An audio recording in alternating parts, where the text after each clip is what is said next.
Hey Sam, welcome again to part two of our interview. Yeah, I'm happy to be back. Part one was fun, and I think we were just scratching the surface. So I'm happy to get more in depth here and really dig in. I'm excited to be here again. Thanks for having me. Incredible, incredible, incredible. So I'll just recap because most people listening to this would have listened to part one. If you haven't Hmm. listened to part one already, just click back to this episode on your podcast feed. It's the episode before this one. So they're back on back essentially.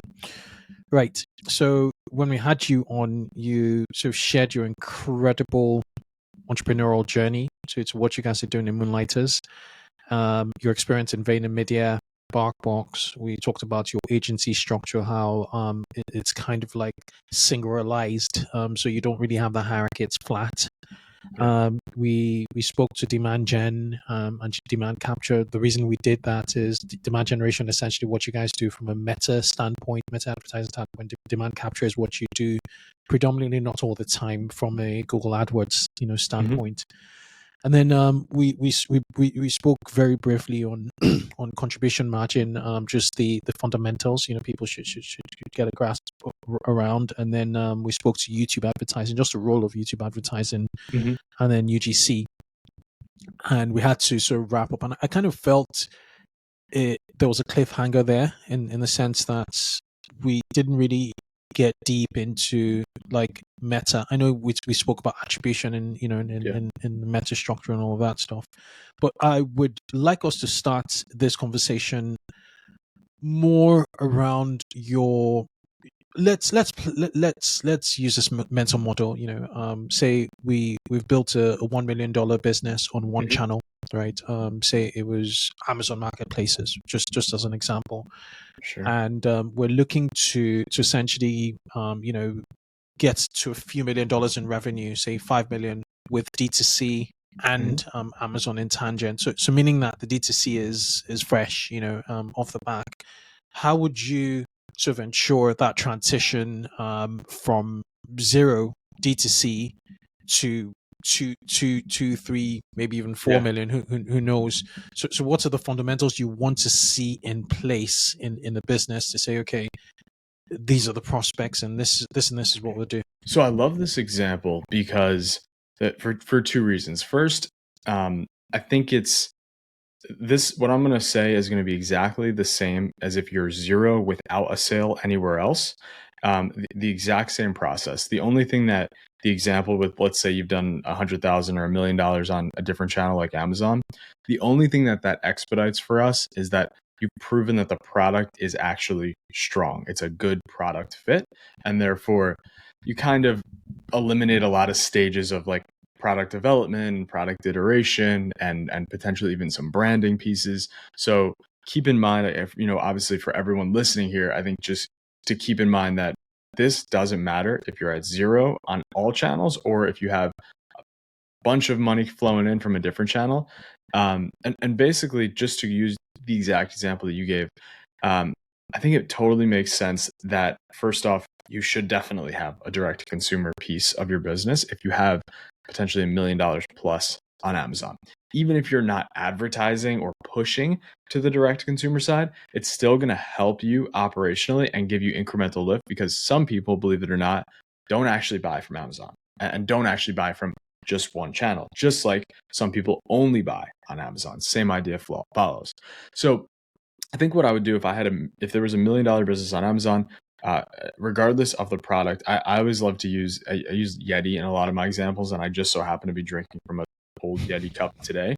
Um, and I think that's probably a solid example. We'll go with a $30 price point product. You have product fit. You're doing $1 million on Amazon. The first thing I would do, obviously, is we need to build the site and we need to build it as simple as possible. And we could use all of our imagery, all of our key, um, you know, any descriptors, any reviews that are from Amazon, everything ported over into the direct to consumer site. Don't worry if it's not perfect at first. What we want is simple, fast, and review heavy. Reviews have driven your business on Amazon. They're going to continue to drive your business on direct to consumer. I think people get caught up when they're thinking about like conversion rate optimization and beautiful landing pages and perfect imagery and like funnels and flows. The reality is, like, that stuff helps, but it's not going to get you from 0 to 1. It's going to get you from 1 to 50 or 10 to 50. So first stage, fundamental setup, right? Simple, sleek, use what you already have. I know we want to gear this conversation a little bit towards advertising because that's what I know best. So the first thing I would do if you're driving already on Amazon is I would already set up Google. You have probably some product market demand. And if you're doing $1 million on Amazon, chances are you have a lot of keyword data that you could use and port over to Google. So Google is going to be absolutely my first thing that I would do. I would set up a standard Performance Max campaign that drives only to shopping ads with your best images, your best reviews, and I would populate every single headline, every single primary text, like just max this whole thing out. Once you set that up, it doesn't necessarily matter what budget you're setting this for because it's truly going to be up to your tolerance on budget. But let's just go with we're gonna run with $100 a day, right? Don't think that you can get away with $20 a day and build a big business. Like, start at a foundationally small spot, crank it up day after day after day.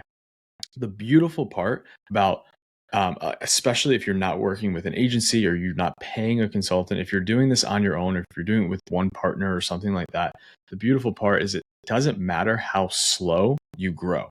Now, I know that feels so contrary to everything else I've probably ever said, but basically, you have the ability to sit back and move things up day by day by day, steadily into your targets that you've evaluated. The next thing I would do outside of that Performance Max campaign on Google is I would set up a both branded and a non-branded search campaign.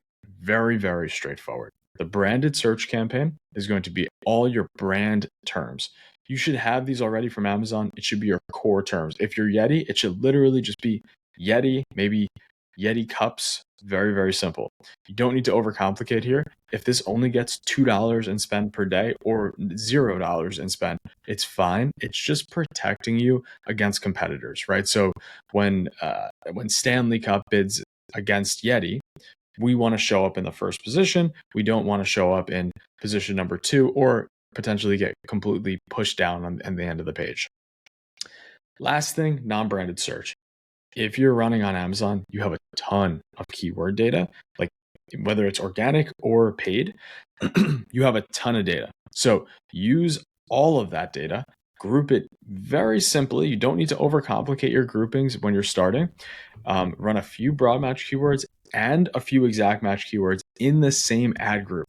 That is probably the most counterintuitive thing that we've heard in Google Ads in the last 3 to 4 years. But right now, really over the last 6 months, we've been experimenting with this. What happens when we group together different match types in the same ad groups? And we see overall better results. We see more scale, and we see no difference in cost per acquisition or return on ad spend, which is, if you told me that 3 years ago, honestly, I don't know if I would have believed you. But after rigorous testing against 20 some odd brands, it's clear that it works better like that. So that's the first. And can you track keyword performance when you lump them all up in an ad group? Yeah, what do you mean? So individual keyword performance. So if you lump in a phrase match, an exact match, and a broad match into a single campaign, into a single ad group, are you still able to know exactly what keywords or search phrases or match types actually delivered your conversions? Yes. Or does it matter? So first, you could see the data at the keyword level, like how you're setting it up, whether it's broad, exact, phrase. Then you can go into a little report in your campaign, the left-hand side, called Insights. And in the Insights, there's a search term report, and that's going to show you exactly the word that was used to derive your product and showed up. Whether you got a click, just impression, or conversion, all of that data will be there for every single search term that you ever showed up on. The one thing Google's doing there more often is they're grouping things into other. Other is basically terms that don't happen too often. So if someone typed in Blue Yeti cup with this, like if they got really, really, really particular about what they were talking about in the product, and that's extremely rare search, Google kind of docks that down now into an other category, where previously you did get to, unfortunately, or you did fortunately get to see that. Now, unfortunately, we don't get to see that. Okay, interesting. Didn't know that. I'll hit you with the part 2 of this now, which is what do we do on the meta side, right? So on the Google side, we're really about capturing existing demand, right? There's I didn't hear much about like Google Shopping in this. Sure. Okay. Yeah, let's hit it. So in that Performance Max campaign, we want that campaign. So Performance Max is going to hit Google Shopping. It's going to hit demand generation. It's going to hit search. It's going to hit YouTube and display. So all 5 categories of Google, all built into one. Now, we have to be really careful about Performance Max, because what we don't want it to do is run all in search or run all in demand gen or all in display. We want Performance Max to be dominantly a shopping campaign. Shopping is the core of everything we're going to do in Google, right? Everything else I think of as supportive of shopping. So right now, shopping holds the number 1 search, or the number 1 spot on any Google search that's product related. So we need to dominate those placements. So what I'd like to do is that Performance Max campaign should serve as your primary shopping campaign. Now, there's scripts out there. There's a lot of ways to view this data, but basically what you just want to do is, when you look in your insights, you want to compare how much money you're spending in shopping versus how much your total campaign is spending. So if your total campaign is spending $1,000 over a week-long period, look at how much your products have spent. And if your products have spent, say, $300 of that 1,000, that's a bad ratio. You want that ratio to be at like 80%. Of shopping. Wow. Go ahead. Of shopping. So 80% of your budget should be on shopping as an e-commerce. Okay. I think that's a bold statement, but I think 80% of your Performance Max should be in Performance shopping. Max. Okay. Got it. Even like 90% is cool as well. Like, we have some brands that are 100% or 99%. And what we have seen, this feels counter, because I'm basically saying, build this campaign that does everything, but you only want it to do one thing. What we have seen is that when we run Performance Max campaign versus a standard shopping campaign, even if we just compare the wasted spend on other spots like search, display, and other places that are a little bit less efficient, it still outperforms the standard shopping campaign. Now, I don't know if that's Google magic. I don't know if that's where they're investing their cash and they just want people to spend there, but that has been true for the greater part of a year now. So we're not pulling back on that until we start to see otherwise. Ultimately, my job is just to spend money where it's most likely to make money. And right now, it's most likely to make money there. I'm going to hop over to the meta side. Yeah, let's do the meta. So with my takeaway from what you just said with regards to Google, the world of Google, is essentially Performance Google, rather, or Google Ads, is Performance Max, and try and guide Performance Max to spend as much of your budget into shopping, because it's the best Google Ads channel for e-commerce at the moment. 100%. Okay. And then obviously also keep your keywords. There's no point, rather, splitting ad groups by match type, blend them into an AdWords campaign. And your final point was more around I think those are the major points. Those are major points. I think the other part was just making sure you're protecting your branded keywords a little bit, branded and non-branded, especially if we use the scenario of you have an Amazon presence or you have a presence somewhere else already. And just to set it straight a little bit, this applies also, like, we deal with a lot of brands who have a store presence, right? We deal with a lot of fashion beauty brands. So it's very, very common that these brands do a couple $1 million in Nordstrom or in a variety of warehouse stores. And then they come to us and they try to really, really grow their direct consumer. And exactly this conversation is what we do. This is the game plan. This is phase 1, right? Capture what's out there first. The reason I go to Google first is because you're going to get your highest ROI on Google. You've likely, if you have cash flow in a niche, in a different channel, you've proven out you can capture demand already. So start by capturing demand in a place you're not already. Then we go to that demand generation side on the meta half. Got it. This is super interesting. And in terms of Bing, do you is Bing still worth it? Could you duplicate what you're doing on AdWords on Bing and kind of get anything significant, or do you just pass Bing? Yeah. So Bing is interesting because Bing is so like pushed to the side, and it represents, I think, something like between 8 to 12, maybe around 10% of the total searches, or 10% of the size of the Google searches. Mm-hmm. So it kind of like, it's not perfectly there. It's not that large.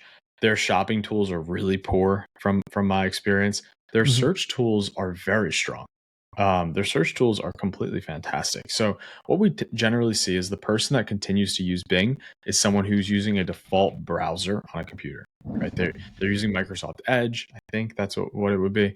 And they've never gone ahead and downloaded Chrome or Brave or Firefox or something like that. So by using Edge or by using Bing, you're kind of grouping yourself into a different category. You're likely less technical, or you just love Bing, but you're likely less technical if you're not using one of the dominant browsers. What we tend to see is that Bing clicks tend to be a bit older in age. They tend to be less technical, and then for certain products, they work super, super, super well. An example of a couple of brands that we work with in Bing are I can't give exact examples, but brands that are they just skew older, and even on price point doesn't matter. So what we like to see on Bing is about 10% of the budget that Google could yield is what Bing could hit at the same return on ad spend. Okay. So if you spend $10,000 a month in Google, you could probably spend $1,000 in Bing at the same ROI. Okay. And then in the Google space, at what point do you start really taking retargeting and display seriously? So it's a fantastic question, and it's honestly the hardest Google question. Retargeting on Google could be done in two different ways from how I see it. The first way that we could handle retargeting on Google is hand in hand with that demand capture. Let's just say I was again shopping for Yeti, and then I jumped off the search. I didn't make a purchase, and then I went into the search bar and I typed in, metal cup or whatever these are, insulated cup. Mm-hmm. Instead of searching for Yeti, I searched insulated cup. The retargeting method that I would want to use there is making sure that I am using a customer list to bid very aggressively on the person that was previously on my site to then show up in the non-branded search. Okay. So the reason for that is very simple, right? The user is clearly indicating that they're still showing tendency or a likelihood to purchase. Mm-hmm. And what I didn't want to happen was for us to put all our work with that user on the site. They're sold. They know they need to get an insulated cup, or they know they need to get a certain product, but they just don't know what brand they want. So now we need to do our job to close the loop. The second thing you can do for that is what all the competitors should be doing in that scenario. If anyone visits Stanley Cup, we then want to show up as Yeti, first and foremost, top dominant every single time someone bounces from the Stanley site. Now, we don't have first-party data. We have third-party data that's coming from Stanley, so it's less informed. But what you can do is you could set up retargeting audiences for people who visited URLs, which puts you at a massive advantage. You just have to take the time in these platforms to properly bid based on what your users have done and what they're most likely to continue to do. Interesting. I only thought retargeting was based on your property. So visits to your URL with your cookies firing. Although there's no longer cookies, but yeah, with with whatever they used to track these days, Yeah. firing, Rest in and peace, then cookies. Yeah. But you can target third parties, so you could, in your case, target all Stanley visitors, or right, or It's not perfect, right? So okay, it's not as good as someone who's visited your site. You're okay, telling Google people who have visited Stanley is someone who I'm interested in, right? okay, And then Google then has to decide in the auction where they're going to put you in that playing field. okay. Now, I'd imagine if Stanley is also aggressively retargeting their existing people who have been on their site, they're going to outbid you very quickly, right? Because they're more relevant to the last person who was there. Just like if we were doing it on our side, we're doing a Yeti versus Stanley thing here, but there are just ways to get strategic. I wouldn't necessarily call it like retargeting. It's probably just straight up targeting, right? It's like normal targeting. That is targeting, yeah. Yeah, I'm just thinking about it as like conquesting, competitive play. It's very tactical. It's how you outmaneuver competition, especially when you're dealing with big competitors in your space. Yeah, and Facebook automatically does this, for you. So once you're in the market, it identifies, okay, you're on the market for insulated cups.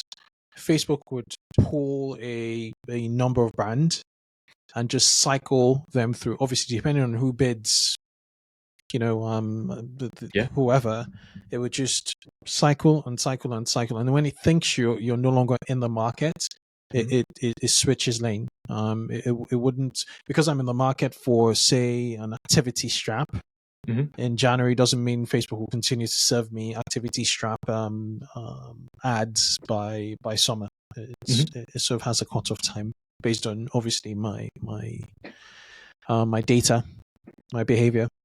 But super interesting. So on the Meta side of, the other thing I wanted to talk about in the AdWords was Gmail. Gmail is big. A lot of people feel it's underrated, but Gmail, I use Gmail, and my click-through rates to their ads are, first of all, quite relevant, I have to say.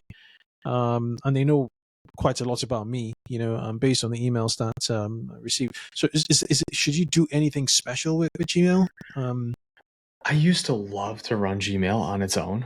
It was something I just was really heavy on because it worked so well. It felt not invasive to the consumer, I think. Consumers are so used to getting so many emails. So if you just hit them with a good offer in Gmail, it would work well.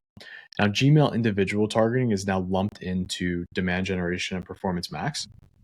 I think there's ways to do exclusions on different placements to only hit Gmail. Honestly, it's not something we run as much anymore. It's been less effective. There's two reasons for it too. More and more people are downloading secondary mail apps because they're so sick of like the amount of spam, how hard it is to unsubscribe. So secondary mail apps like Spark and Proton Mail, a bunch of other ones, are getting more and more popular. And then second, and actually a note on that, you actually technically get the delivery on that, but it gets pushed away. So you get served an ad. You may actually pay for that ad, but you don't actually get the ad. It's like an invalid click in a way. That is when these third-party mailing apps retrieve your data. I think it depends on which one, but you're on it. And then the last part about Gmail, that if you're doing this, if you are very specific to Gmail, if you've had success there in the past, just offer strong. And one little tidbit of advice when you're sending offers in honestly regular email or also on Gmail ads, whatever your offer is, use the biggest number. So if you have $1,000 product and you give 10% off, lead with $100 off instead of 10%. And then vice versa, if you have a $10 product and you're giving 40% off, don't say $4 off, say 40% off. That little hack, we'll call it, switches the consumer behavior to actually understand this offer is big, and then therefore you could reap the benefits. Makes sense. Did you want to dive into Meta? Yeah, let's jump into Meta. I think that was thorough sort of masterclass to anyone listening on AdWords, on Google AdWords. Last episode we did talk about YouTube advertising. I'm not going to really talk about it, but those are the really big placements that stand out for me on AdWords. And it's really interesting with this Advantage Plus setup. So thanks for that. So in Meta, how would you proceed? Yeah. So I think like what everyone's going to want to hear is the setup that we're using in Meta and like how we approach that and why we do things a little bit different. So I'll kind of spill the whole sauce and I'll bring it down from if you're at 0, how we would scale it up. So basically, fundamentally, we like to use cost caps on Meta. I think I explained this a little bit last time, but basically what a cost cap is, or what's most common in Meta, is highest volume, it's called. A highest volume campaign is essentially you say, hey, Meta, here's $500, and it will spend somewhere between 498 and 500. Like it spends your whole budget every single day, basically. There's problems inherently with that based on demand, market behavior, day behavior, hour behavior, and so on. Some people love it. Some people don't have a problem with it. I'm not here to argue against those that love it, but really what I want to drill and what we use the most is cost caps. So what a cost cap is it functions just like a target ROAS or a target CPA in Google. We just do it on the Meta side. Very straightforward. You say, hey, Meta, hey, Facebook, I need to hit a $50 cost per acquisition. You literally put 50 in your notes there or in the machine. And what it will do is after it gets through the learning phase, usually somewhere in the range of like 7 to 14 days, it will only spend your cash if it thinks it can get you conversions on an average of $50 over the course of a 30-day period. I think when I say it out loud, it sounds so obvious. Like, yes, this is obviously what we should be doing. We should not just let it spend all our money. We should let the machine lean into a cost cap where it actually gets us the target we want. There's just problems when you're running cost caps and you have unproven products. The problem is very simple. If you have unproven products or unproven creative, it could be hard to scale it up and actually know what's wrong with it. Right? That's a very fundamental, simple version of it. There's two sides to this. One is, yes, I need to get my creative learnings. I need to understand what's wrong. I need to really dig in and figure out what's wrong. If you have that mindset, just run highest volume, get your data, and then go to cost caps. I disagree with that. I think that you should run cost caps the whole time from 0 with literally no data points in your account. And have your pixel set up, have your conversions API set up, and that whole jam. But I think you should run cost caps literally from 0. And you should set your cost caps to the most aggressive point that you can. So I love to operate a business that's starting out at a break even. So figure out what's your revenue, average order value, what's your cost of goods, include other operating expenses, and get a rough break even where you need to be. Right. So you know that if you have $100 average order value, cost of goods are 50%, and everyone else costs you only 5%, then you need to get a $45 acquisition cost to break even on your product. I love this for two reasons. First, you're going to acquire customers as fast as you could profitably acquire customers, and those customers will eventually come back again to build some lifetime value. They might not all come back. Those are metrics you need to build over time, but some may come back, and then that's what I consider like gravy, so to speak.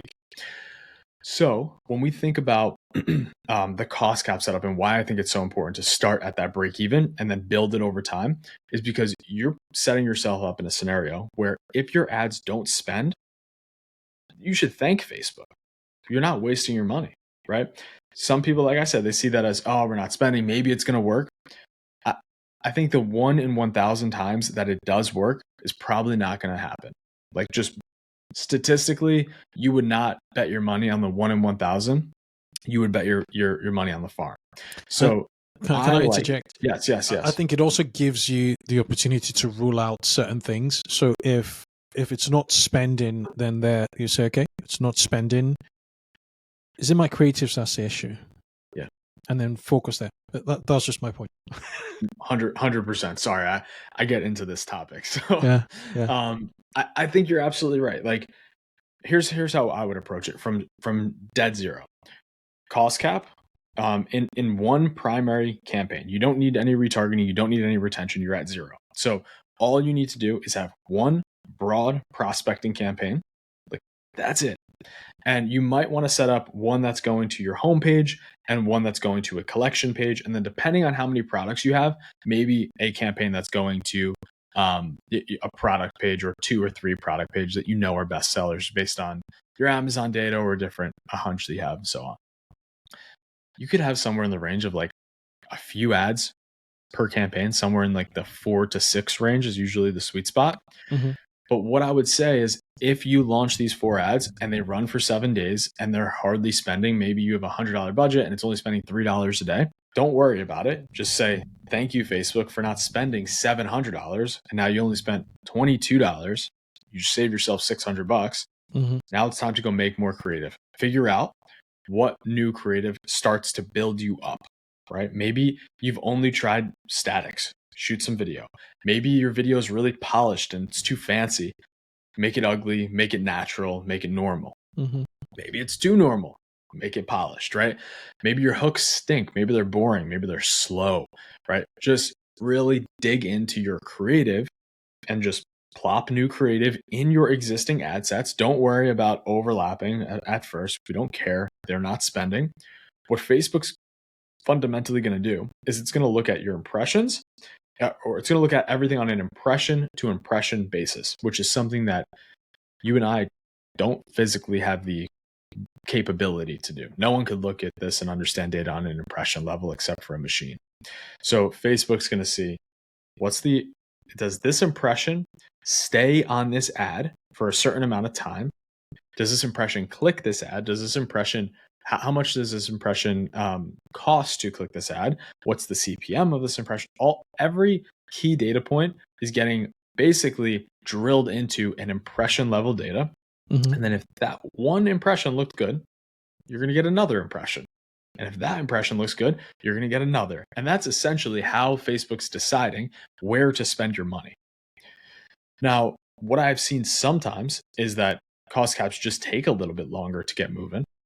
And the big thing I would say here is if you're listening to this and you're kind of in that scenario where you're thinking about moving to a cost cap, you're thinking about making a switch because you're not getting, the best return you want, you like the idea of having more control over your acquisition costs and less on the budget, then you have to unfortunately pull the Band-Aid off. You can't run highest volume and cost caps at the same time. Some may say you can. I disagree. Whenever we do this, we see our cost caps perform worse because highest volumes taking some of that juice from the cost cap. And then we also see the cost caps really have a hard time scaling, like so hard scaling. So really ripping the Band-Aid off is usually what's best. Interesting. So at the campaign level, do you always opt for Advantage, Advantage Plus, or Advantage Campaign Budget Plus? Yeah. So there's a few different setups that we operate with. I think the most, I'll give you our most common setup, the one that we have seen work the best this year so far. We have one Advantage Plus campaign at the top. And I want to preface this with, if you're just starting out, this is too complicated.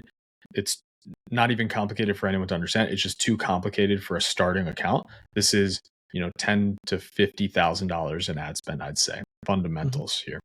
So Advantage Plus campaign, think about that at the top. That's considered our scaling campaign. One step under that is a prospecting CBO campaign. So very first at the top, what we like to do is set an Advantage Plus campaign. This is our scaling campaign. So I'm a visual guy. I like to think of things like kind of in blocks. The very, very top of your account is an Advantage Plus scaling campaign. It's obviously broad because it's Advantage Plus. The only creatives that go into here are your proven creatives. They have to be proven in other ad sets and other campaigns. We kind of use like a graduation program. So when those campaigns or when those ads are proving to do well, meaning like tons of purchases, strong click-through rates, strong CPCs for a valuable amount of time, like 7 to 14 days. We then graduate those into Advantage Plus. The second campaign that we have is your primary prospecting campaign. And I know you asked before, do we use Advantage Plus budget? Do we use CBO? How do we function there? We do primarily use CBO, or what's now called Advantage Plus budgets, which allows Facebook to basically decide how much spend they want to allocate to each ad set. There's some controversy around this, and if we want to actually allow Facebook to have that power, because it might not allow you to scale new creatives and so on. But my thesis is very similar to the cost cap thesis.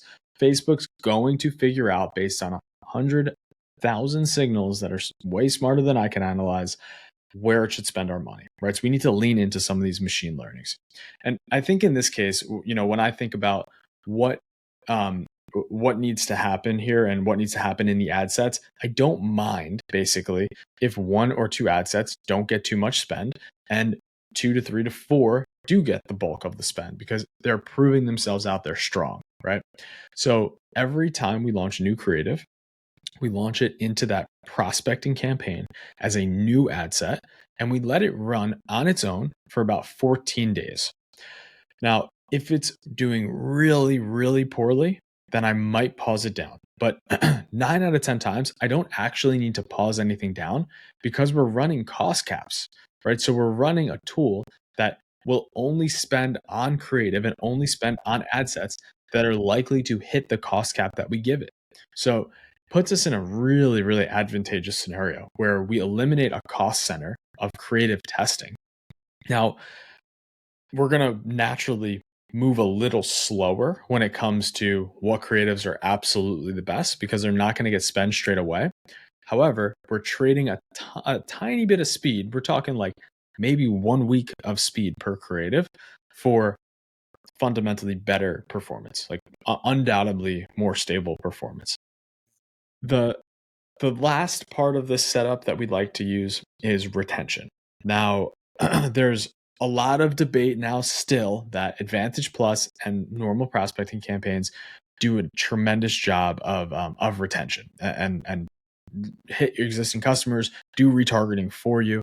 I think what we've seen is retargeting does work really well without doing anything. We could just let retargeting do its thing, or let prospecting handle retargeting for us, because we're not setting exclusions. Retention, on the other hand, is a little different. Retention basically means that someone has transacted with you. And I don't mean they've signed up for your email list. I don't mean that they've been on your site for 8 minutes. I mean that they have sent you money. Money has been transacted. There's a huge difference between someone who says they're really interested and someone who actually transacts with you. So those who have transacted with you, I like to still push them out into their own campaign. I think it still works better. It's very, very challenging to test properly. But what we've seen is that the clients that we work with, they like to spend a certain percentage on existing customers, and they like to talk to them differently. Now, you might not be there if you're at 0 or just kicking off, and you don't even need this campaign if that's the case. But if you're a more mature business, it's probably going to help to speak a little bit differently to existing customers than it is to people who have never even heard of you before. You don't need to show the functional benefits of your product as heavily. You need to show why your product is good. You need to talk about sales and offers and new products instead of the basic benefits of your product for new customers versus existing customers. That makes sense. That kind of answer the strategy, the structure. Yeah. Scaling at the top. You're always prospecting. You're using cost cap to ensure that spend is allocated to ads that actually will convert. Yeah. And if over time, when they show that they convert quite consistently, you graduate them into campaign 1, and then for more established businesses, retention, which almost mimics the messaging you have in your email, your email retention messages, offers, new product launches, and just encouraging them, over that time. Sometimes you throw in content in the retention. Okay, so that makes sense. What about ads? So there's dynamic creative. So I'm suspecting that your setup with ads is essentially individual ads. How do you test copy with ads? Yeah. So um, we definitely run individual ads. We don't run any dynamic. We don't run anything necessarily special or unique from there. Some people like to, not something that we like to do. We like to see performance by ad, very straightforward. The one thing that we have been doing more this year, and it's not like there's 100% of a proven data point on this, but logically, it just makes too much sense. So, one thing we've been doing more for copy specifically is we will give Facebook all 5 primary text options that it allows us to upload and all 5 headlines that it allows us to upload. There's also a little button under there. It basically says something like use description sparingly or creative per person. The text has changed a few times, but that little button we select. And the reason for having those 5 headlines and 5 primary text is very simple. We get to have the same ad in so many different permutations that is just way beyond what we would be able to even not even do with unlimited time, but you can't even set up that many ads in one single ad set because the limit is 50. So if we have one creative with 5 different headlines, that's 5 right there, multiplied 5 times, it's like 5 to the 5th power with 25 ads automatic. And then that would only allow you to have 2 different ads in your whole ad set, which would talk about breaking the system. It would really hurt us. So we don't really care as much about figuring out what exact copy works. I'm not a copy, like I'm not obsessed with copy. What I will look at is if one specific permutation of that ad works very, very well, then I actually will look at what was that copy that worked well. And then we'll just try to gear more copy to that ad. The creative itself, whether it's a video, image, GIF, carousel, catalog, whatever, that's going to be the primary factor to drive the difference. All of the primary text and so on are just going to be supportive in a better way. Okay. And to use the Facebook, Facebook has a caption generator. Or do you produce that? All the variations, the headline and description variations yourself internally, or do you let Facebook do it? We do a little bit of both now. Okay. A year ago, maybe a year and a half ago, it was all off the dome, right? It was all whatever you could think of would be best. Now it's changed pretty tremendously as AI platforms have just gotten so much better. So basically nowadays, we'll try to build out as many as we can on our own, and then we'll feed it to like a chat GPT of sorts. And I think what's important to mention here is get the paid version of chat GPT. Don't use GPT-3 or whatever version they're on right now. Just get the best one, because that $10, $15, $20, whatever we're paying for it, is going to be the difference between an ad that sounds like a real person wrote it and an AI wrote it. So we got to stay ahead in that regard. So use a paid version or the best version of ads, get a bunch of them, ask for 30, put them out into a sheet, and just sift through them and make your own edits. So that's ultimately, I would say, our process right now for creating headlines and creating primary text. The great part, once you find a few winners of how your consumer likes to be talked to and your messaging, you could then easily ask for more from any of these AI platforms. And at the Moonlighters, how do you brief your customers or your clients for creatives? Is there a process there? Yeah, it's quite detailed. So, because it's so important, right? And we don't make our own creatives. We work with the client to get the creative that we want. So, what we do on our side is we have a brief that's meant to do 2 different things. The first part of the brief is we want iterations of an existing strong performing ad, and we'll show the ad that's working. We'll kind of explain the differences we want, but ultimately, we want the creator to be creative and not just listen to the exact words that we're saying. Now, From time to time, we do have like fundamental like structures that we'd like to follow. One is a long form explainer. That's one of my favorites to run. And it's as straightforward as, hi, my name is Sam. I do this. This is my product. And this is why it's better than everyone else. And talking. So I might tell a founder, can you just do this intro almost spot on? Like, can you just say your name, who you are, what your product is, or what your company is, and then just talk about your product for 10 minutes, and then they could go do their creative part. So we don't script, we don't brief ultra detailed. We'd like to ride the fine line between partially detailed and let the creator create. Interesting. Okay. Then UGC versus studio produced videos, videos versus static images. That's controversial. Also, it's as controversial as cost cap on Twitter. Yeah. So what's the temperature right now in all that? All of it. I mean, I can't even stress it enough. The beauty of a cost cap setup is that if it doesn't work, it's not going to spend. Spend is performance, right? So ultimately, like, just try all of it. Now, what I will say is most of the time, if 4 things aren't working for you, number 5 probably isn't going to be your silver bullet. So if no creative format's working, then you probably need to work on product pages, overall messaging of your product. Usually what we'll see is each creative format, depending on the client, works somewhere in the range of like 10 to 30% better than the other. It's very rare we see this video works 10 times better than statics, or statics as a whole work 10 times better than all video.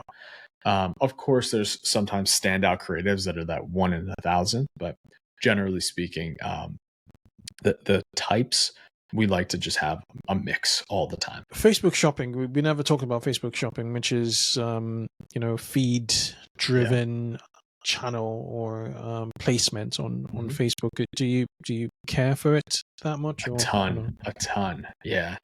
And I know that's probably a bit surprising, but actually, yes, is a short answer. We try to use website and shop for every single campaign that we're running. We generally have catalog in a unique campaign, and if you have 2 products, you don't need it, but if you have 500, you absolutely need it. And then we'll break our catalog down by different price points. Use some tools. There's some good tools out there depending on how much of your your creative is coming from your catalog. So if you have 20,000 SKUs, which is surprisingly not that uncommon, you may want a system like Marpipe or something. If you're 50 SKUs, you might just be able to edit the photos on your own, or use something more simple like a Flexify, just to expand things a bit more. Basically, each of these tools just does little tweaks to your catalog, and I would just say it depends on how much of your spend is driving to catalog versus standard imagery. Okay. There was a surge in the uptake of like conversions on static images, on static ads, static image ads. Was that just a bump, or is there something there in terms of statics? I think statics are, so I love static ads. And I know that sounds crazy, but like, video ads tell a story, they show your product better. Static ads tell someone to shop. Like, pretty simple. I think you could just think about anything you have around you and say, yes, to make the informed decision, I'm probably going to watch a video. But a static ad is going to tell me to buy now. And most of the time, the consumer journey is just so frantic. I hate the idea of a funnel these days. There's just no such thing. Like, I might see 75 different ads over the course of 2-3 weeks. And I think I said this last time, but like, I might see 75 ads, and then my dad says, yo, I saw this phone case that looks real cool, man. And I'm just like, yeah, I'm just gonna buy it now. like tell me how that fits into the funnel. I have no idea where. And maybe someone will say, oh, well, you guys got served all these ads at the same time, which is like, I'm sure there's some science to it, but like, until we get to running Nike's budgets, I think we're at the point where we just need to say like the funnel is pretty frantic, and we just need to understand that putting our best foot forward. It's literally a one step at a time game sometimes. With the best creators we have, with all the data points we have, and leaning into the machine that's smarter than us, is going to get us the best result. Okay, that makes sense. And then decisioning. How do you process all of the data coming through from Facebook? How do you know things are working? Things need to scale. What's your thinking there? Yeah. So, fundamentally, is the business growing? Yes or no? Not is Facebook growing? Not is Google growing? Is the business Shopify? Is whatever you're running your platform on? Is your revenue going up, or is it staying stagnant? That's A. And then building the marketing dollars into a forecast. I mentioned this on our first part of this. I'm a dose of forecasting, not a focus on forecasting.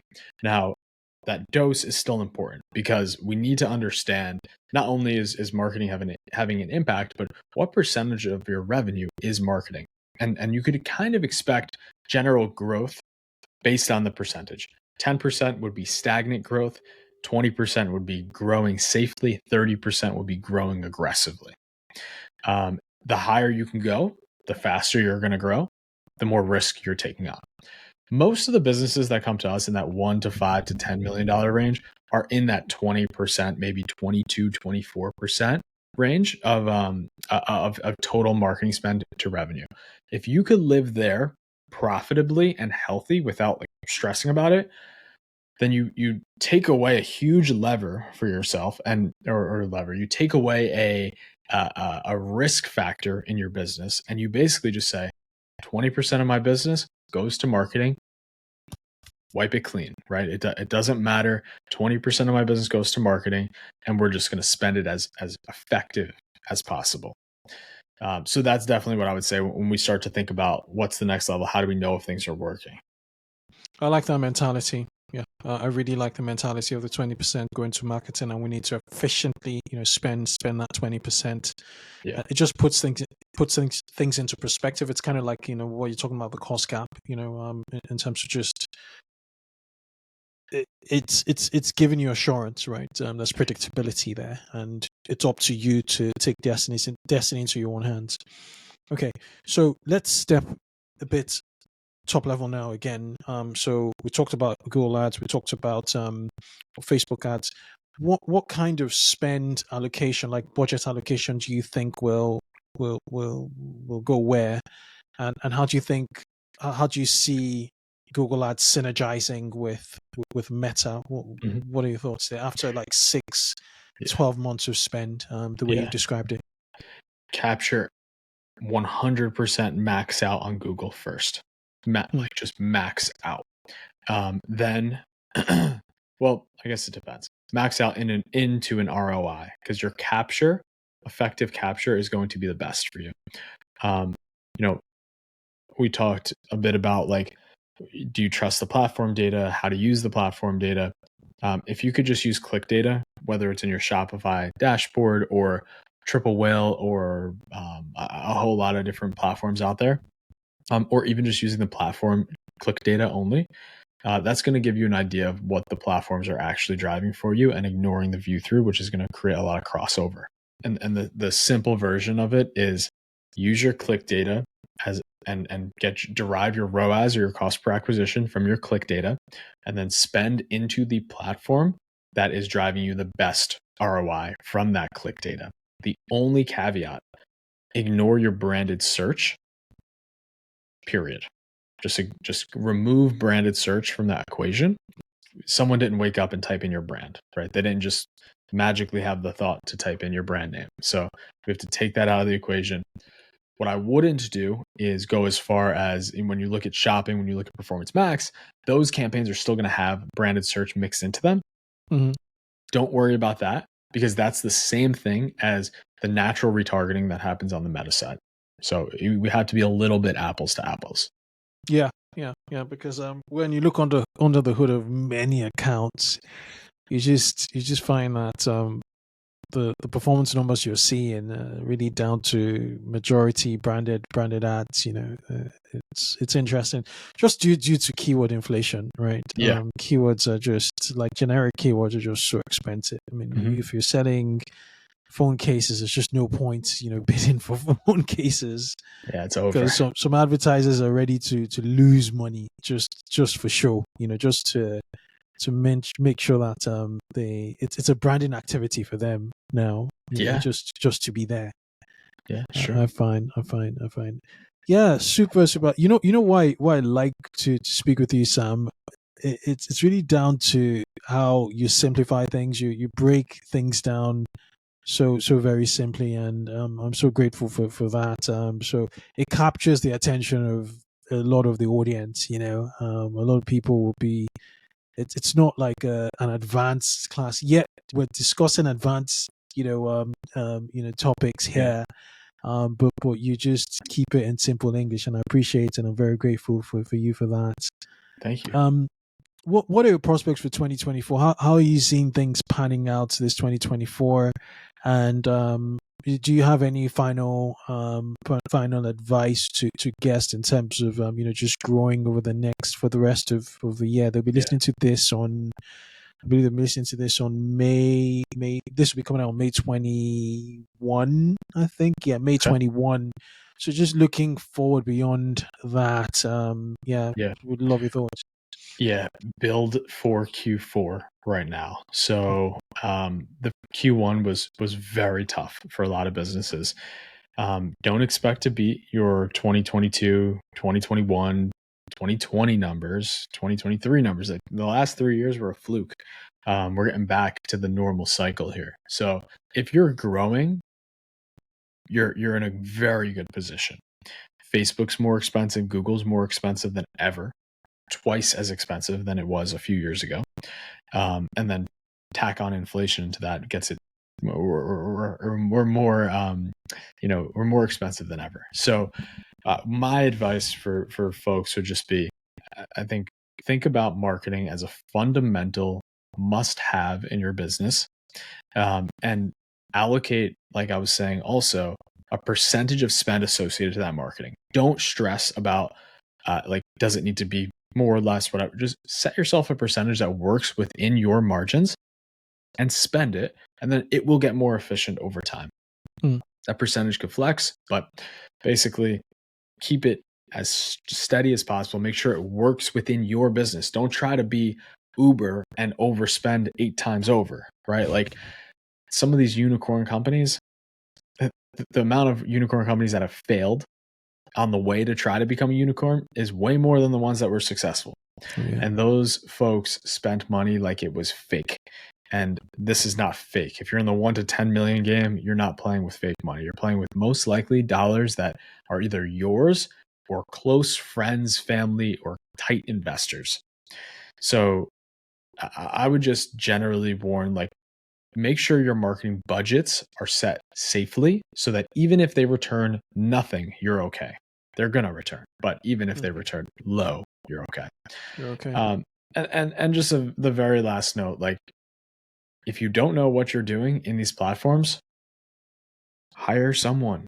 Like, it's so critical. You would never take any other part of your business and just try to figure it out based on especially that are cost centers. It's not only are you, like, the ROI on a good media buyer is so high, it's crazy.